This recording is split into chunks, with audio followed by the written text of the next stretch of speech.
Good afternoon, everybody. I'm just going to pop my headphones in. Yeah, I can hear a little bit of an echo on there. Let's see if that improves it. Let's just get that sorted out.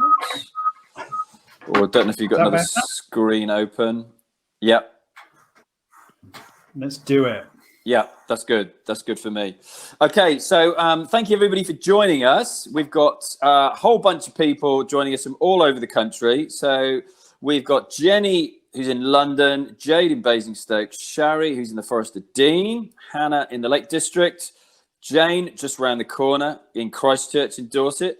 Peter is a few people from our favourite parts of the world, Stratford upon Avon. Love that place. Graham from Richmond upon Thames, my favourite part of London. And then Lynn from Bourne End, my birthplace. Crikey, everyone else is pinging in now. We've got Michael from Lithuania, South London, Sue from Sussex, Socky from Cardiff, my hometown, David from Leamington Spa. Brilliant. Loads of people come to listen to what Mark is going to share with us today. Mark Masters from You Are the Media. We're going to be talking email lists, aren't we, Mark? And what we're going to do to be able to find our first 10 customers. That's right. I'm going to chat with you the proof of how everything has worked over the years in building an audience and how you watching this today can take ideas on board and apply your side. Awesome. Looking forward to that. So what we're going to do, everybody, any questions that you got, and we'd love for you to post them up. And if you put them in the chat bar, then Mark will be able to see them. And if he wants to take them as he's talking, he can. If he wants to leave them to the end, then I will help pick them out then. So if you use the chat function rather than the ask a question button, we'll all get to see them. So it makes it a bit more interactive. And Chris, Solo Timber, how you doing? Good to see you again. But yeah, thank you, everybody. Thanks for joining us today. I'm going to hand over to Mark to kick things off. And like I say, any questions, I'll pull them out. If you put them in the chat function, Mark can see them as well.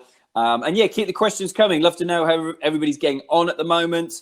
Obviously had some news on Sunday, didn't we, with regards to things moving forward a little bit more in this country, trying to open the economy up a little bit more. So yeah, let us know how you're getting on. And without further ado, I will pass you over to Mark Masters. Thanks, Alex. Thanks very much. Right, I did have my screen up, but I can't get it to work. So what I'm going to do, I'm going to talk to you now and explain this whole thing around how to get your first 10 loyal email subscribers. Let me just move this so we can set up, so we get this. So those people that do not know me, I am Mark Masters. And if you go to, by the way, this whole presentation, you can listen to this and let me read to you. If you go to bit.ly/10, the number 10 subscribers, I can read to you this presentation. But the last thing I want to do is stand up and dictate to you how you should be behaving. I've gone out and most things in my life, I have failed in terms of side projects and things that just have not worked over the years. But I built, as you can see behind me, this side project called You Are the Media. I am from the South Coast, here in sunny Poole. I have a company called the ID Group. The ID Group is a marketing consultancy, but I created in 2013 a side project called You Are the Media. Now, let me start off with a little story that started from zero. So everything I'm going to share with you now is proof, is how I've made it work, and the mistakes and also the joy of building an email and building an audience. I am all about audience. I am all about ownership. I am all about building a space that is yours, because I believe that we can build these spaces away from Google, away from Facebook, away from places where people just want to take your money, and where you can build an owned audience. And that's what it's all about. And this all started back in October 2013. So You Are the Media, I don't have the screens, the slides, the pages to show you, but if you go to youarethemedia.co.uk, That's where all this started. It started as an email back in October 2013, and it wasn't very good. It was rubbish. But we've all got to start somewhere. I published a book called The Content Revolution back in 2015. It was about the principles of building an audience, particularly with a content marketing approach as well. In 2016, as the audience built, again, this is my proof, sharing with you how all this works. It's not anecdotal. None of this is me sharing because I read Simon Sinek's Start With Why. It's all about how we can build. So in 2016, I thought, okay, email subscribers, let's create live events. And in 2016, we had the first You Are the Media Lunch Club here on the South Coast. We started off in Bournemouth. So we found a home. And then from that is that the email was continuing every week. By the way, the email is every Thursday morning at 6:30. And the only time I've had off is around a conference that we have every year and Christmas. That's the only time when I've managed to take my foot off the pedal. But if you'd like to subscribe, that's on youarethemedia.co.uk, and there's a little tab at the bottom that says come and join us. All it is your email.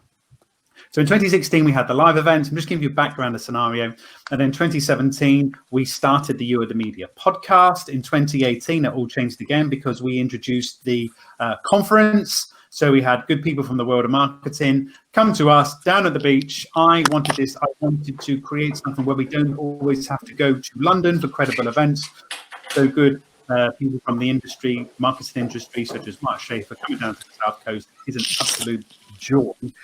And then it's how things materialize from there. We have the lunch clubs that continue. We have the conference that we've had to postpone as well until later on this year. So that kind of gives some context. And where we are today, You Are the Media is this media and marketing training and learning community. But everything comes from an email. Everything started from an email. And it also, my talk to you now also has resonance with Seth Godin wrote an article back in 2009 called First 10. And it was the premise of what he said is true a decade or so later. And the focus is, which is why this talk, for me talking with you now, is not about this pie in the sky, moon on the stick, how to get thousands and thousands of subscribers that's going to turn your world around. It's not, that's unrealistic. It's starting off with your first subscribers, because all we need, as Seth said, is to start with 10 people. Because if 10 people enjoy what they receive from you and see real worth in it, they're going to tell another group of people. And he wisely said, look, you can no longer market to the masses anymore. They're not anonymous and they're not masses. And you can only market to people who are willing participants. And it's your subscribers who will identify with you and the messages that you share. And what I'm going to share with you now is 14 steps that I have used over the years that I still use today, because it's so important to have subscribers. With the current reset that's happening in the big wide world that we all are part of at the minute, all of us, we need a place and people more than ever. And bringing people together where they feel valued and they feel heard. By the way, this is not about ramming product down somebody's throat and getting them to buy, because they will unsubscribe, and we'll come on to that. And it's all about building something and creating a narrative that ensures that you're here for the long term. So if there's another pandemic, you're still going to be here. This is all about relevance, because the following that I'll share with you is a means by which you can create your own subscription mechanism. And whilst I don't have the little prompts on screen, and hello there, Kristen, that's just come on board, and hello, Dean, as well. You've just come on board the right time. I'm going to share with you now the 14 steps that I've used and what you can use to how to build your first subscribers, your first email subscribers, or even better than that, it's all about loyalty. It's all about trust and people not wandering or straying off. Let's start with number one. Whilst I can't get the slide off, number one is kind of recognizing, of understanding, knowing what it is, understanding what you want to get out of it. And before you start to have a full understanding of why you're going down this road, by going down this road, I mean to create an email, to share information, is the last thing I want you to do is to start this and to lose momentum a few months down the line, is that you want to raise your profile Is it about you'd like to create a loyal customer base? Or is it to eventually sell a product? And you need to figure out, number two is this thing of figure out what you're going to give people. And this relates to give your audience something that they want to receive. It works best when you put your own unique stamp and your voice within your marketplace, rather than just sharing material that people can get anywhere else.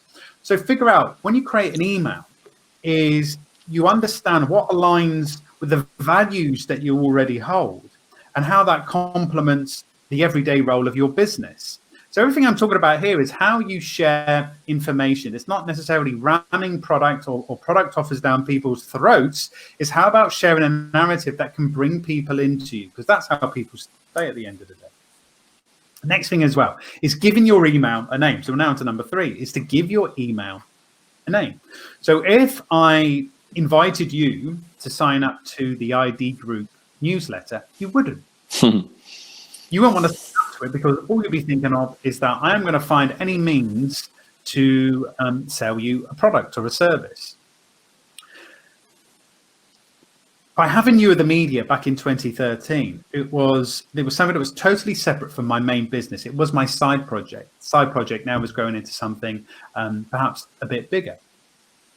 Is that when I created this in 2013, the focus was on building something that people can own and can congregate around, this whole owned media approach, where you own an audience and create from a narrative. It's very much a owned media content marketing narrative, what this is all about. But a name, to call it, look, You Are the Media, that's what it's all about. It's about ownership, it's about independence, it's about audience, it's about stepping forward with something that you believe in. I'll come on to that question in a minute. You just posted T. Is having this name, and I realize this is quite important, is having a name that sits, an identity that sits separate from your main business. And that's the thing that generates interest. They may be related. Okay, You Are the Media does relate to the marketing consultancy side. But if you give it a name that sits completely separate, whether it's the big yellow hot air balloon, you create something that creates this sense of familiarity with others, because you want people to feel safe and you want people to know that when they come to your place, it's a good thing to be a part of. And my next point is this, is that you need to create, it all starts by this, it's all kind of very simple step-by-steps how this can work, is to set up a dedicated platform for people to sign up to. You have to understand a mechanism to get people to leave their email. MailChimp, I use MailChimp, I'll come on to that. Can't stand MailChimp, but I'll explain why in a minute.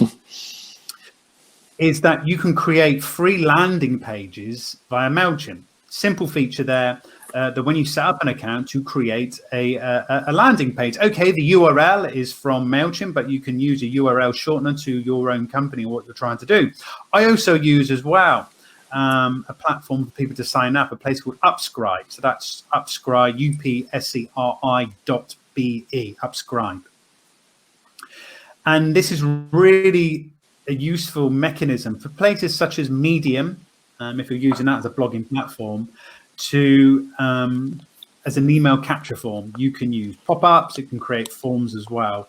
And I think I pay for that around about $5 a month. The reason why I'm quite happy to pay that is that it's good at collating emails, and you can have simple sign-ups as well. But following on from that, the next point is that you need to have this dedicated page to get people to leave their email. Is to have a dedicated page on your website, because when I talk about MailChimp, you have to adhere to their guidelines. When you have something on your own website, I have a WordPress website. If you're watching now, if you go to youarethemedia.co.uk/subscribe, this page here explains more about what I want people to do. So you can explain to people within your own template, within a WordPress site as well, so it follows the theme of your website as well. You can still include the prompts from Upscribe as well. But the reason, here's my thing as well. Here's my little way to bring us all together and share with you now. So on my site, you'll see there on the subscribe page on youarethemedia.co.uk/subscribe, is that you'll also see the subscribe box at the bottom as well. You may now start thinking that Mark's getting a bit possessive, isn't he? Because he's having all these different ways for me to leave my address. He's a bit relentless with it. And that is because in July 2019, I deleted the entire database, and that I would like to call Project Mayhem. So in July 2019, we just finished the conference. I was getting back into creating and writing again. And what happened was that I was cleaning up my database. I must have ticked a whole column. See that? I'm welling up already. I'm like giving little gestures for you. I pressed the button that deleted, instead of just the whole column, everything. I got in touch with MailChimp to say, just to let you know, I think it could be a reset. Can you put it back to what it was? Oh, thank you for that, Alex. How can you, can I go back to where I was 10 minutes ago? And they would say, no, because you are responsible for the database. If you've deleted it, that is entirely your fault. The database, just to let you know, was around 2,500 people at that time. So it wasn't massive, but that's because I was always cleaning the database. The database was always clean. So 2,500, I'd kind of used the word engaged audience. And it was down to 0. So all that was going through my head was me and my mum were going to be receiving an email. So everything that I had built, the conversations, the connections, the rapport, this sense of kinship around the whole You Are the Media newsletter was lost. And I went against all GDPR rules and regulations. I built it all from scratch via not scraping lists from LinkedIn, but those people that had booked to come to events via Eventbrite. Upscribe was great because it had saved the entire database, but I'd only been using it for the past 12 months. And so where we were back at 0. So when we started the first email again back in July, it was sent to an audience of, I think it was 700 people. But that, I realized, was the true audience. Where we are now in May 2020, that audience is now around about 1,300 people. Yeah, so we're building it from scratch. But I could see that there were people that, even though they were subscribing, there were just emails that were just coming into their inbox and nothing much was happening. But that's me holding my hands up and saying, listen, that is entirely my fault and we have to be accountable for our actions. But let's move on. Next point is this. You need to tell people when they are going to be getting what you're going to be sending out and when. Because when you create your sign-up form, the worst thing you can do is leave it blank. Or don't use the words, subscribe to our newsletter. You have to explain the thread of what you're going to be sharing and when you'll be making an appointment with somebody else. I believe in having this unwritten etiquette between you and your audience of what you're going to send and when you are going to send it. So my message to everyone that subscribes, or if you have a look at the subscribe page that Alex has posted, is all about how you build an audience. And it's sent every Thursday morning at 6:30 a.m. GMT. That's my promise. So you have to find a way to make a promise to other people about when you're going to be sending. Listen, it doesn't have to be weekly. It doesn't have to be daily. As long as you say to people what you're going to be sending them in terms of the problems that you will solve, the pain points that your customers and your audience will have, when you will send it. It may be last of every month, the last Friday of every month. You do not have to get into your head. Here's the thing. When people say you need to be creating relentless emails, is bad, because in a few months' time, many people come down these cul-de-sacs where they are in a very tough place in terms of the barrel runs dry and they run out of ideas to share. And my next point, moving on, is this, is that we need to deliver consistently. Because what's the theme? What are the themes that you're going to be sharing and teaching with others? Is it going to be sharing how things have gone for you? Is it going to be your successes and failures? I believe, here's my piece of advice. When I look at the analytics, things that have failed get the most clicks, or where you are open, where you are sharing from your own perspective, where things have gone drastically wrong, We don't have to be telling everyone about these amazing successes we've had throughout our careers, but things where you can put a stamp on the honest approach, things such as me sharing with people, and you can find it on the blog, of what happened when I deleted the entire database. Other topics as well, such as what I've learned when we finished the conference, and what I'm going to be sharing in the You Are the Media email next week, not this week, next week, will be what I have learned from this whole experience that we're all going through. And it's been really tough. It's been really tough. But the one thing that I've learned from all this, and I'll share it. So if you subscribe, this whole thing of around relevance, and we're always looking too quickly at the next answer and how we move on from this. But sometimes we need to reflect. And a big thing I've learned from all this is how we can be relevant, how you can be relevant within your marketplace. But this is around delivering consistently to understand themes and topics. If you come to the youarethemedia.co.uk, in the blog section, there is an article that was written about around 3 weeks ago that gives you ideas, 8 ideas for topics and themes for you take around your content creation efforts. Because what you want to do is for people to choose and to stick to something that identifies with them, because this thing of familiarity breeds trust. It's all about putting your audience and standing shoulder to shoulder with your audience and walking in their shoes, rather than dictating, creating a hierarchy where people know that they suggest that they know best. Here's probably my most important point that was in my presentation is this, is that you make the ask a habit. In my presentation, more or less every slide is a URL shortener. It's a bit like this now by putting up what Alex highlighted the subscribe page very kindly here. Is once you've got your landing page set up, and once you have a means of collecting people's emails, this becomes the magnet for everything else. So for instance, from new LinkedIn requests, I will make sure it's a habit. If anyone connects with me on LinkedIn, I will follow up by saying, look, lovely to connect. If you want to find out more, come and join the You Are the Media community. All it costs is your email. As well as adding sign-up pages and using Twitter and Instagram and using your bio as a means to direct people to your landing page or your subscribe page as well.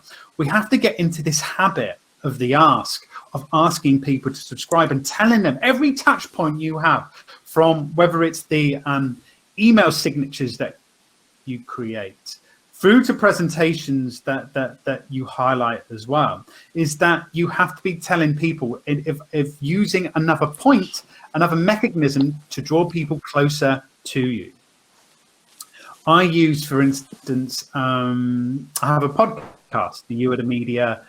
There's the You Are the Media Bite Size, which is every week, and the main 50-minute show, which is every month. But at the end of the podcast, my call to action will always be driving people to subscribe. So we have to make it a habit. And I'll come to that a bit later, Lynn, is this thing of creating these touch points for everybody else, but inviting them to get closer. If you're spending time and effort to build and nurture a database that is yours, it has to become this thing to become obsessive about. And it becomes a habit to ask people. And it's okay with the ask. I've realized over the years that to make the ask is kind of a liberating thing to do. And as well, my next point is this, is to email from your own personal email address. It should not be from studio @ or info @ or inquiries @. People want to know if you are sending them an email, if they want to pick up the conversation, it is from you. It's the individual rather than hiding behind something that isn't there. And it has to be personal. It has to come from you, even though we're sending out mass emails via the likes of MailChimp and whatever. Is that someone opening your email is the time that they've chosen to spend with you. So respect them and don't take their time for granted. And it's so important to know that when you send an email, it has been from you. And following on from this, the next point is thank people who subscribe. And this is such an unwritten thing that I don't see from too many people, is to thank people that subscribe. I used to, if someone subscribes to the You Are the Media weekly email, I send a personal email. I believe I try and not automate the world as much as I can. Okay. So I will send to people a thanks for subscribing. And the amount of people that will send me an email about thinking I'm a robot. And they will say things like, well, can you tell me what music I should be listening to today? And so I realized that even though when I try, little tip, I will try and find a way to know a little bit more about that person that subscribed. You don't have to go too weird and too creepy, but things such as looking at putting the name into LinkedIn and just seeing whereabouts in the UK or around the world they are from, just to make that kind of geographical connection with the other person. But only in the past 6 months or so, I have started to use, check this out as well, Bonjoro, Bonjoro, bonjoro.com. Bonjoro is a means of a video platform to send short videos, personalized emails to people that subscribe. I think I pay around a package that's around about £35 a month, but there is a free package as well. Listen, I'm not endorsing them anyway. It's just a thing that I use. I'm not sponsored by them or anything else. How I can say thank you, a 30-second video of me to somebody else to say thank you for taking the time to sign up. And the open rates of the thank you emails are more or less between around about 80 to 90%, not of the email, but the thank you little videos. Because if it says, and a personal email from me to you, and you are calling them by their first name, somebody is in and they will stay with you. And that's, as I said, is I will always find a way to personalize an automated world. Right, my next point is this. It's to add the subscribe links. Okay, T, I see I have a mailing list on nearly every page, but no one is signing up. Listen, be pushed. You have to ask. For this thing here is quite relevant, is to add subscribe links in your blog posts. Rather than interrupting with readers with pop-up messages, I'm not a fan of pop-ups on screen because now that's a bit 2013. Is within our blog posts, within our articles, is to recognize these natural pauses and then put the subscribe link in. For instance, I tend to put it under an image, or now because the way that it's set up, the youofthemedia.co.uk website is set up, the footer is always asking people to subscribe. And recognize where you can include a subscription link within your content. As I said, Upscribe is great because you can use it within Medium. Within Medium is brilliant, and it flows within the copy as well. And adding a link at the bottom of your articles, and again, it becomes a habit. It becomes something that's ongoing. It becomes your continual call to action, is the invitation to ask people to subscribe. So adding subscribe links within your creation efforts. As I said, within the podcast, I will always mention at the end to ask people to subscribe as well. And this is another important. My next point, as we come down to the last few, the last three, is be clear when you're selling. So everything I'm talking about here is not sending an email to someone where the first point is a money off coupon or something else like that. Because if you're selling from the word go, it's going to mean you're going to start turning people away. As I mentioned, have a look at the website, the blog, and You Are the Media site that has themes and topics for you to use your site. Because the longer you spend sharing something to make others think and to learn, the easier it becomes to sell. So let me highlight that again. If you're sharing something that has your perspective, that puts somebody else in the center of the room, and you're giving them attention, you're talking in a language that they understand, and there is that degree of empathy, and you are siding with your audience rather than creating this hierarchy between you and someone else, the easier it gets to sell. The way that I structure the You Are the Media weekly email is that good old-fashioned 80-20 rule. 80% is based on the value and having a topic that people can take away and they can use their side and to think, and the 20% is there to sell. So one of the things that I will sell will be inviting people to come to the You Are the Media lunch clubs that we have online every fortnight. I'll be using it to sell the workshops that we have. I'm quite happy to be open about selling, because at the minute we have to be present. The worst thing we can do at the minute is to go quiet.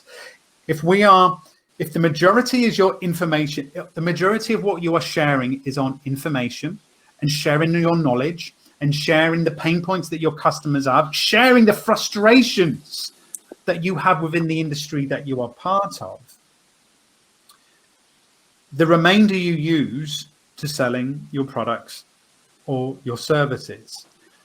But inverting this by becoming 80% selling and 20% information is that the whole focus starts to become transactional, okay? It starts to become transactional rather than this emotive a way to build a rapport with somebody else. My last few now is to be connect outside of your email. Yeah, great idea, Guilia. Is thoughts on surveying your existing audience and what? Yes, I made sure at the end. Let me just quickly take a pause on that from this question you've just asked. Is surveying your audience. If you know your audience, is to ask them at the end.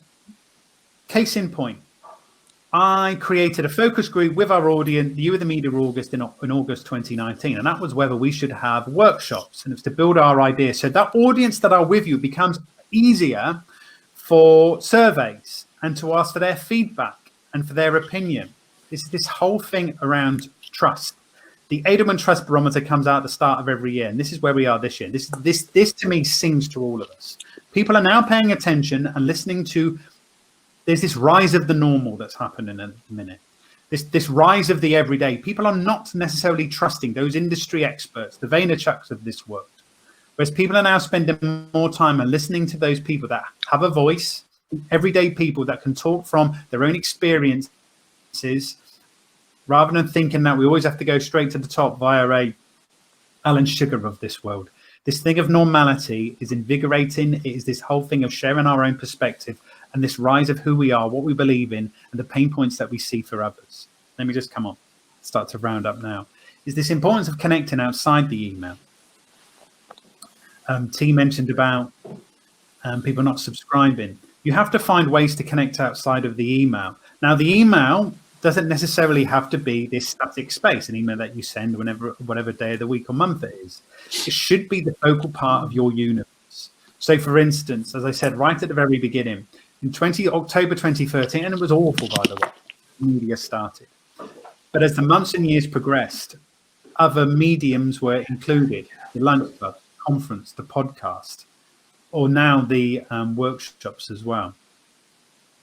It was all the live activity that was created is how you can always draw back in. For instance, the lunch clubs that we have in Bournemouth, everyone is connected in one way or another via the weekly email. And to physically see people around you, when that happens again, is going to be awesome. Is to physically see people around you who all subscribe is such an uplifting acknowledgement of your effort. So find ways to know the people who subscribe beyond the confines of an email.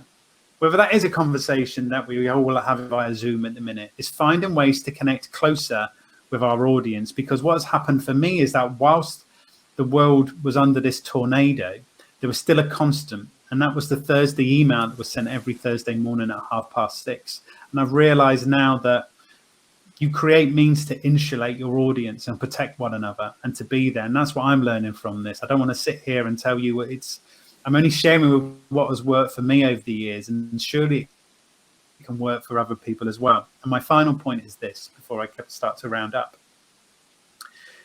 is that we have to be persistent. And the only way that you can grow your audience is to keep going. And there's an article from a couple of weeks ago that looks at the importance of digging deep and to create and to still produce. Because if your message is something that people enjoy and they feel a part of, you're going to be letting everyone down if you lost your enthusiasm or your delivery started to become sporadic without others knowing while you're stopping. It could be you start with gusto that you're sending something every week, and then it stops. The secret to all this is persistency. As I mentioned, it doesn't have to be every week. Is by booking a time with somebody else within their week or their month. That's the privilege of when they open within their email or within their inbox, and that's where you have every right of somebody else's time. So let me start to round up now, because it's coming to 20 to 1 here in the UK. It's when you're creating a space around, you gather people around. So imagine this is a barbecue, whether this is your email, or whether it's your website, it can provide this much needed sense of connection. There's a lot of noise that's happening at the minute. There is so much noise. There's panic and frustration. We are seeing that in platforms such as LinkedIn at the minute. But if you can build this space that is a place that you own, where you can build a community and serve people in between sales, this now is about empowerment, because you can't just turn up. You can't just turn up and expect people to leave their email with you and at the moment you start. I had to be okay when I started this, of silence. Yeah. Mark Schaefer wrote in the book, Known, this needs 18 months of persistence. If you haven't read Known, it's a wonderful, wonderful book. It takes 18 months to start to be known for what you do in the industry that you represent. But you can't just turn up and expect people to arrive straight away. That's false. And you have to get into the habit of producing content regularly and continually promoting what you've set up with your intention to help others and to share your knowledge. But that's what I mean, the habit of producing and promoting to get people to come back to subscribe to you as well. And if you make people feel welcome, then they're more likely to tell others about the experience that they have enjoyed. And when people see you have a track record and also a body of work behind you, it becomes easier for people to decide to commit. And it comes back to what Seth Godin said back in 2009. So read this afternoon, first 10. So it's not about saying, how can I help? But it's taking the initiative and leading that audience that are with you. And it's about moving ideas forward with your subscribers and your subscribers becoming some of the most valuable people that you interact with. And it's your subscribers that become the heartbeat behind everything that you do. I hope you enjoyed that, everybody. And I do apologize that the whole slides weren't there. But if you come to, just to let you know, if you just write this down, if you just write bit.ly/10 subscribers. Let me post it up, Mark. Say that again, and I'll post it up. Subscribe to the weekly email. Alex has put that earlier in the thread. Yeah. Brilliant. Thank you very much indeed, Mark. That was brilliant. Really, really enjoyed that. Did we answer every question that was coming whilst it was? Let me just double check. No, let's go through it. Let's have a quick look. T said about the newsletter to mail. Should I also add that to my website so non-subscribers can see what my newsletter is like? What's your thoughts on that, Mark? Let me just get that. Who was that from? T. T, yeah. If I send a newsletter to a mailing list, should I also add that? Had it on your website? I'm assuming no, but I send a newsletter to a mailing list. Should I also add that to my website? Yeah, correct. Yeah. If I send a newsletter to a mailing list, should I also add that to my website so non-subscribers can see what it is like? No. Hang on, I'm just reading that in context. Yeah. Make sure that your email does look different. Just to let you know, from my side, the main content that I share, the main article is within the blog every week. But I want to make sure that the newsletter, imagine the newsletter that you create is your backstage area. The newsletter that you create is the VIP area. And these are things that not everybody is going to get. For instance, with the podcast, I tend to share the podcast there 24, 48 hours before anyone else. Add value in the newsletter that you create as that gem that you produce for special people. It's your party. Don't let everybody in. Show people glimpses. I do put the article on my website, but show to your audience that the email that you produce is your time that you spend with somebody else. Like it. And Mark, where do you stand with building an email lists? I don't know, like Sarah Molko and people like that, compared to building like a separate like chatbot list. Have you gone down that route? I'm not sure if you have. I wanted to check in with you on that. Good, Sarah. So I will use so with Sarah is by using that to create prompts as well. So within the chatbot, so we're using the chatbot for the You Are the Media conference, is to use that as a way to drive people to the website. So everything that we're creating, whatever medium it is, there has to be an opportunity, and that's our sign up. So within the chatbot, there are little prompts to drive people to leave their email and visit the subscribe page. It's by any means possible of any medium that we use, it becomes our continual call to action to invite people to find out more. And we have to do it. This is ours. So we don't necessarily have to be, I'm trying to figure out a way here that we don't have to be always reliant on putting huge budgets to AdWords or Facebook ads, because we're competing with everyone else. Facebook is a bun fight at the minute. But how can we spend time on creating something that is ours, and you put the effort in, and then use by any means necessary? Just to let you know, everybody, right? Hear me out. It's very important. You play by the rules of social media, but you take from them by any means necessary. Let me explain what I mean.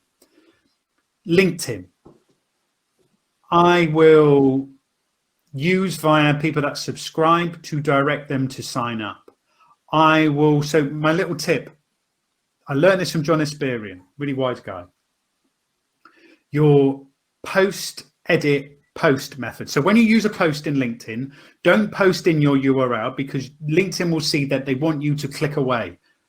So why should they want you? So they will ensure that fewer eyes will see your posts. So if you post an article, but do not put the URL in, and then post it without the URL, then click edit, then come back into it and put the URL in, then you're kind of trying to pull the wool over LinkedIn's eyes.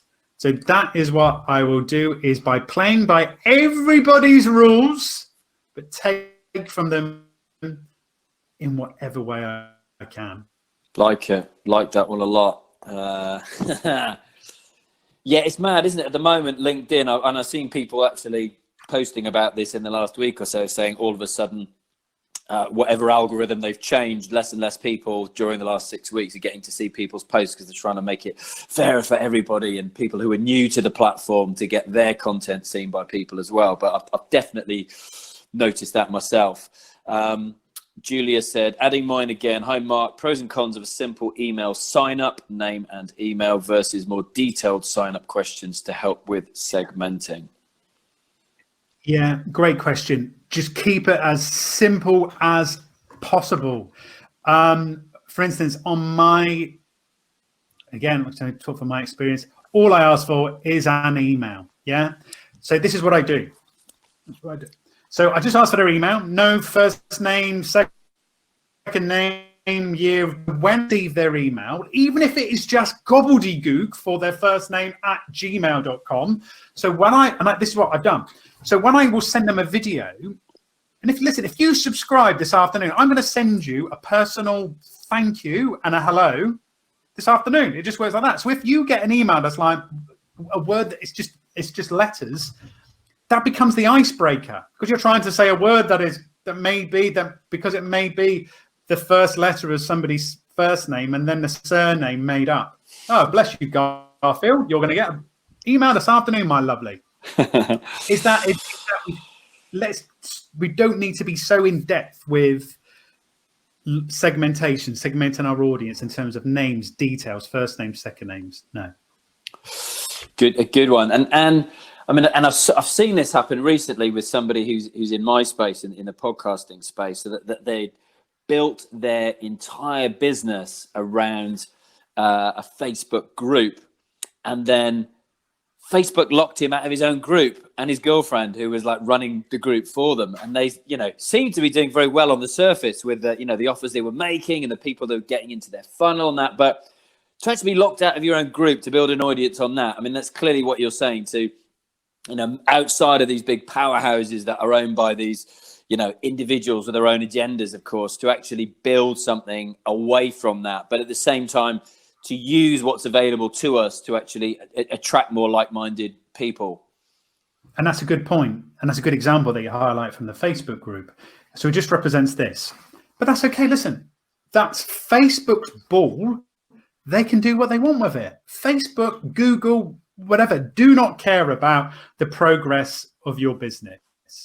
So why can't we recognize a way that, okay, there is a You Are the Media Facebook group, but that only happened after the audience was there. Is that this is the most liberating place that we can all be today. We have all these three. All you can do, everybody, is this. You can either write, you can use audio, using podcasts, or you can do video. That's our three choices. That's the only choices that we have to build.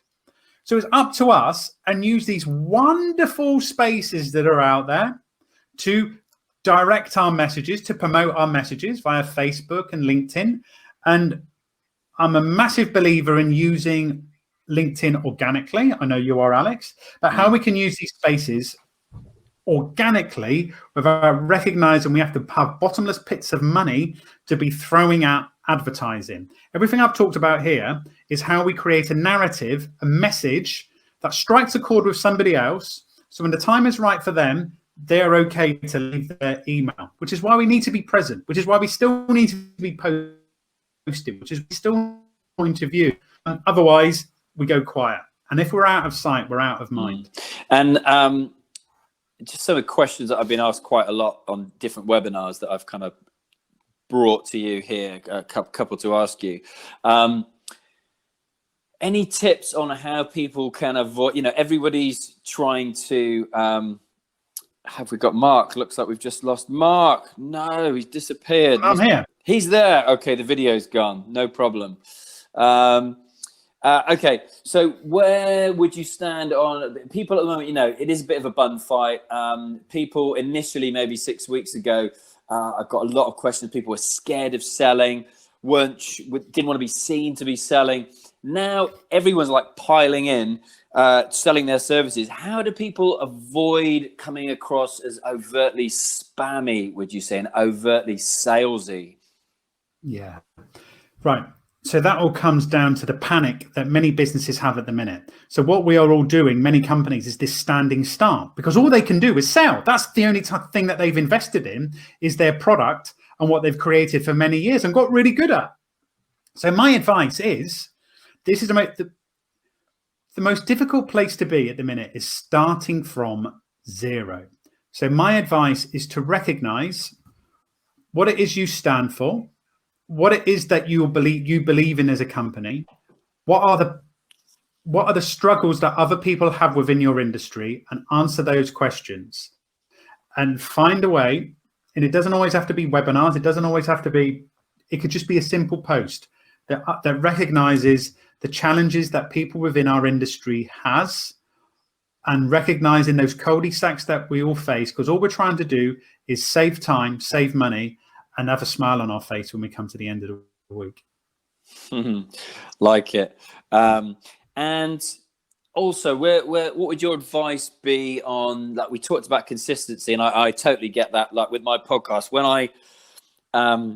I miss, and it doesn't happen very rarely, but you get the odd technical malfunction on scheduling and things like that sometimes. But when you miss the day that your content comes out, like my podcast will always come out on a Wednesday and a Saturday, and when I've missed that, people let me know about it. I've got like DMs, I've got emails, and you forget until I think maybe the first time that happens to you, that people do, genuinely care. If you don't see them in a live environment like me and you do, Mark, other people might just be doing virtual stuff. People let you know about it, and you feel really guilty about it then, obviously. But talk to me a little bit about consistency. How often should people be posting and things like that? Yeah, that's a good one. Another good question. The question to this is, when, again, it's that thing of, thank you, Kristin, thank you, Lynn, thank you, Socky, thank you, Peter, is this whole thing around, we share what is relevant to to others. So when it is of use, it's like that thing of when should I post on LinkedIn? When should I post on Twitter? Is what you post and you share when it is of use and of value to others. It's like with your podcast. You do it because you love it and you built a great narrative and a great message over the years. From my side, the day I lose interest is the day I stop. And the day I lose interest, similar with yourself, Alex, is when your heart not is in it, your soul not is not in it, is the day that it stops. So the way that we can look at this is that if we can share something, and here's my other thing as well, those things that become the most difficult to share, nearly went out of business in 2010, 2011, it's the time to post. Those things that scare us is the time to share because no one else is doing it. We have always put up this. There's a really good book called Fanocracy by David Meerman Scott that came out in January.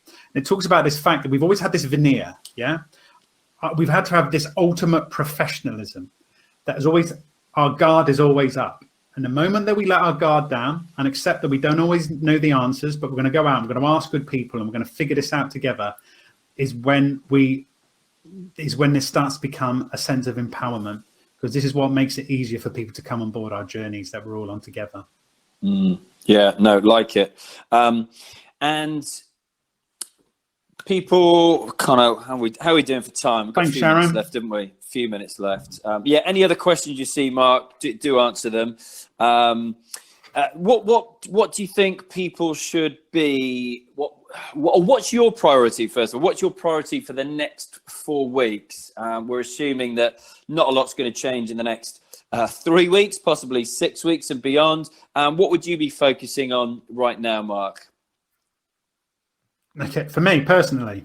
Yeah, well, for those who are obviously attracted to this webinar as well, about building a community, about engaging with your audience, what should people be focusing on for the next 4 weeks? Where should their priorities lie, do you think? Okay, do you know what it is? Right, as I said, one of the things is to recognize your relevance in your marketplace and to share something that's from the heart. If I would, and I'm not just listening, I believe that the word storytelling can become this twee word that we use. But if we're talking about, well, what should we do in the next 4 weeks? Okay, everything I'm talking about here is how we can build an audience and how we can start to build our databases. But how can we share something? This is our war that we're all fighting here. This is when all this is over, everybody, what did you do in 2020 when all this was going on? Now is the best time to share how it's going. And it doesn't need to be, people may be a little bit reticent because it's sharing how things have gone for us. But you know what? I'm quite open to say this is really difficult. I'm struggling with family. I'm struggling with a family, education, and running a business as well. That's really tough. But you know what? If I was shared that and being open, that's far more better to strike a chord with someone else rather than 6 more headlines that you need to start posting on your blog. That's all there. But the way that we're trying to do is find an emotional attachment with somebody else. But it's to understand what we're learning. What have you, everybody, part of this today? What we learn from all this stuff that's going on at the minute? What can you put your stamp on that no one else can take away? Because everyone, I tell you, what Alex was picking up on here on LinkedIn, everyone's selling, everyone's going in. I don't want to get all Brené Brown on us all, but this whole thing about vulnerability and this whole fact that it's okay to say, I don't know. We need to be told to stop putting our hands up and say, I've got the answer to everything. What's wrong with this is your war, everybody. This is our war that we're all fighting, everybody. So let's figure out a means to share the challenges that we all face, as well as the joy when we come out. No, really, really good answer. It's interesting. I started a Facebook group, free Facebook group called Podpreneur about 4 weeks ago, just with the aim of helping people who wanted to start a podcast. And it's interesting that the kind of obstacles people put in front of themselves, often themselves are the obstacle. And I was just saying, look, clearly I get it. Not everybody needs to release a podcast, but you do need to, people enjoy just documenting the journey, documenting these, 6 weeks. If you're ever going to release a podcast, if you don't do it at this time, when in theory we're all saving a bit of time somewhere along the line, and I don't think you're ever going to do it, be that a blog or vlog, podcast, etc. But as you say, we've got 3 ways of sharing it at the moment, and whatever suits you, and we're all different. You know, I used to write a lot of blogs. Now I've just drawn towards podcasting. I shy away from video, even though I'm doing this a couple of hours every day, so accidentally doing it. But you've managed the way, Mark, where you managed to weave all three in, because I've seen your videos down at the beach hut as well. Can't remember exactly where the beach hut is on the front there, whether it's Poole or Bournemouth. Right on there in Sandbanks, my friend. Very nice indeed. Very nice indeed. Yeah, but do you feel as, again, like people should just pick one, the form that most naturally suits, or try something, see what works? If not, try another one that you might feel more comfortable with. Yeah, that's a good point. So I'm just writing this to Shari. Hold on. I can see. No worries. Yeah, my mate, that's a great question. Sorry, I would let my guard there down. Alex, that's a wonderful question. Everyone, find one platform and get good at it. The only reason I started with blogging in 2013 was because it didn't cost me anything. I could go in, I could edit, where we are now, have podcasts and everything else, and to make it be to have that polished effect, there is an amount of it's kind of that has that live element to it. And if we're talking and all you were listening to me was and an and you wouldn't be interested. When we write, we can create our own personas and our own voice. And so is to find a platform, learn about it and get good at it. It's very easy to be led astray to do video and everything else, but let's invest our time in learning how a medium works, podcast, writing or video.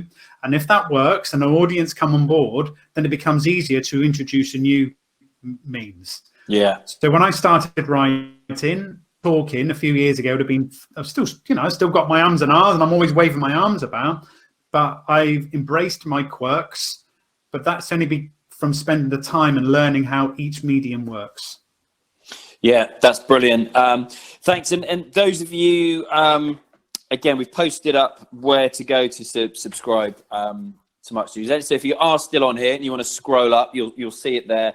I'll also add in some links once we finish as well now. Any last questions you want to post up? Post them in. I know people have got to go and we've come up right to 1 o'clock. So any last question, if you see anything in there, Mark, do answer it. Otherwise, you can watch us on the replay. I've already had social media posts this morning saying from people that they can't make it, can they watch it on the replay? So as soon as I press good old Liz, good old Liz. Good old Liz. That will be available for the replay, and we'll also be taking this and putting this on our YouTube channel as well. So you can watch it again. I know Mark went through quite a lot there, especially if you are starting from scratch. And a number of you on this webinar saying that you used to have an email list and now you're inspired to start again. And there is no better time like the present. Best time was yesterday. Second best time is today. Any last words from you, Mark? Otherwise, we will thank you very much indeed for investing an hour of your time with us. No, thank you. Thank you for having me on, Alex. That was really kind of you. Really appreciate it. And well done with what you're doing with this. This is wonderful stuff. Thank you very much indeed, sir. Thank you all very much indeed. Next webinar is in 1 hour, and that's with Hannah Anderson, Social Chain co-founder. That's going to be a really interesting one. I hosted Hannah last September at my Entrepreneur Summit in Bournemouth. As I say, she's one of the founders of Social Chain, along with Dominic McGregor and Stephen Bartlett, who you may know from his Diary of a CEO podcast. And she's going to be sharing with us examples of what's been working with Social Chain and their clients during the last 6 weeks and how you can replicate that on social media in your business as well. So thank you again, Mark. Hope to see you in person once this is all over again at one of your amazing events. You are the media. Look forward to it. And when's your next virtual lunch club that people could find out more about? Bless you. Bless you. It's and soon. It is. I'm going to put it out now. It's this Thursday. There you go. This Thursday with Doug Kessler. It's all about tone of voice. So again, just go to you'rethemedia.co.uk. I just popped it up. Beat me to it. Awesome. Okay, thank you all again. You've been a lovely audience, and thank you very much, Mark, for your time again. And love to the family, and I hope everything goes well for the rest of this duration. Thanks there, Alex. Thanks for your. Cheers, buddy. Bye, everybody. Thank you very much indeed. See you again later.